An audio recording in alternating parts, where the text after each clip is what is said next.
ውድ ቤተሰቦች ተመልሼ መጥቻለሁ። ተመልሼ ስመጣ እንግዲህ ይሄንን ነገር ለሩታ ተሳዳቢዎች ትምህርት ይሆናቸዋል ብዬ ተስፋ አደርጋለሁ። እነሱ ግን መቼም ትምህርትም አይወስዱም፣ መቼም አይገባቸውም ማለት ነው። እና ሩታዬ ጀግና፣ ጠንካራ፣ ብርቱ ስንት ነገር ችላ እዚህ ሚዲያ ላይ የምትሰራና ለቤቷ ስንት ነገር የምትሸፍን ልጅ ናት። እና ሩታዬ ማንንም ደግፍ አድርጋ የምትኖር ልጅ አይደለችም። ማንንም ተለማምጣ የምትኖር ልጅ አይደለችም። በማንነቷን ኮርታ ራሷን ዝቅ አድርጋ ሰርታ ባልዋንም ህዝብንም የምትለውጥ ልጅ ናት ማለት ነው። እንግዲህ ይህንን ቪዲዮ ተመልከቱ። አሁን ላይቭ ላይ ዳኒ ሜሪ ነው ያሉት። ካላመናችሁም ደግሞ ገብታችሁ ማየት ትችላላችሁ ማለት ነው። እንግዲህ ከሩታ ጋር ነው የሚኖሩት፣ ሩታ ቤት ነው የሚያድሩት። ሻንጣቸው ጠቅልለው መጥተዋል የተባሉ ልጆች እንዴት አሁን ስንት ሰዓት ነው ኢትዮጵያ ማለት ነው? እናንተ ስታስቡት አያችሁ። ዳኒም በቤቱ ሜሪም ደግሞ በቤቷ ናት። ከሩታ ጋር ማንም አይኖርም። ሩታዬ እንደዚህ የወረደች ሴት አይደለችም። ማንም ወንድ ልጅ አስገብታ የምታኖር አይደለችም። ገባችሁ አይደል? ይሄ ሁሉም ግን የአብርሽ ነው። ግን እኔ አንዳንዴ የአብርሽን በምን እንደማዝንበት ታውቃላችሁ? ስራ እንደሆነ እያወቀ ድራማ እንደሆነ እያወቀ ሩታ የሌላትን ማንነት ሲሰጣት ሚስቱን እንደዚህ ለዶላር ብሎ ከፍ ዝቅ የሚያደርግ ወንድ እናንተ ባላችሁ እንደዚህ ቢያደርጋችሁ ምን ትሆኑ ነበር? እሷ እሺ ለቤቷ ነው። በተለይም ደግሞ እሷ ለስራ እንኳን ብትል ሴት ነች ናት፣ ማስወገድ ይችላል አብርሽ ማለት ነው፣ እንደ ወንድነቱ ማለት ነው።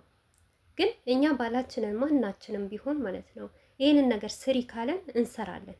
ግን እኔ እውነቴ ነው የምላችሁ አብርሽ በዚህን አክል ጨካኝ ነው የምልበት አንድ ቀን እንኳን ቪዲዮ ሰራበታለሁ እንጂ እናገረበታለሁ እንጂ አብርሽ በዚህን የጥግ ክፋት ይኖረዋል ብዬ አላስብም። ይሄ ሁሉ እንኳን ስትሰደብ ሩታ ይሄንን ሁሉ ስትሆን እንኳን በድራማ መልክ ገና ከህዝቡ እየሰደባት እየወረደባት እያለ ገና እሱ የተለያየ ቃሎች ሲጠቀም ተምር እኔ አሁን ነው የገባኝ። በጣም ነው የሚያሳዝነው እውነት ለመናገር ማለት ነው። ግን ሩታዬ ፈጣሪዋን አላት። የዋህም ስለሆነች ምስኪንም ስለሆነች ነው መሰለኝ ወጥቃ አትወድቅም። ሁልጊዜ ትመራለች እንጂ ማንም አይጥላትም ማለት ነው። እሷ ትጫወትባቸዋለች እንጂ እነሱ መቼም አይጫወቱበትም። ይሁናው በክብሯ እየተደራደሩ ነው። ያልሆነ ነገር እንድትጠቀም እያረጓት ነው። ይህንም እንድትጠቀም ያረጋት ደግሞ ራሱ ነው፣ ማንም አይደለም፣ ለማንም አይደለም። ግን ለቤቷ ለትዳርዋ ለራሷ ብላ በዚህ ናክል እውነት አሁን ቡዝዬ ስታወራ እናንተ እውነት አይመስላችሁ? ስትታውን በተለይ ቡዝዬ ማለት ነው ዛሬ ትላንትና እንደዛ ቅጥል እርር ስትል ማለት ነው ያዙኝ ልቀቁኝ ስትል በቃ ሩታ ክፉ እንደሆነች ሩታ እንደተቀየረች በቃ ምንም ነገር እንደማታቅ ነገር ገባችሁ አይደል? ግን ሁላችንም የእጃችን እናገኘዋለን። እውነት ጥሩም ሰራን ለራሳችን፣ መልካምም ሰራን፣ ሁሉም መጥፎም ሰራን ለራሳችን ነው። ግን ሩታ መቼም አትወድቅም እና የምታምኑ ሰዎች ታምናላችሁ፣ የማታምኑ ሰዎች ደግሞ አትመኑ። ከሩታ ጎን ማንም የለም።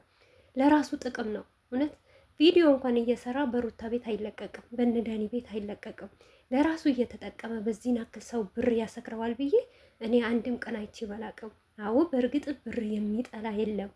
ለብርም ብለን ነው እንደዚህ ተሰደን ያለ ነው። ነገር ግን በዚህ ናክል በዛ ላይ በልጅ በሚስት በቤተሰብ በጣም ነው የሚያሳዝነው። እውነት በጣም ነው የሚገርመው ማለት ነው። ብቻ ሁለቱም ባሉበት ፈጣሪ ይጠብቃቸው። ሩታይም ደግሞ ፈጣሪዋን ይጠብቃት። ዋናው ነገር ወጣም ወረደም የእሷን ሰላም ነው የምንፈልገው። ባለችበት ሰላም ትሁን።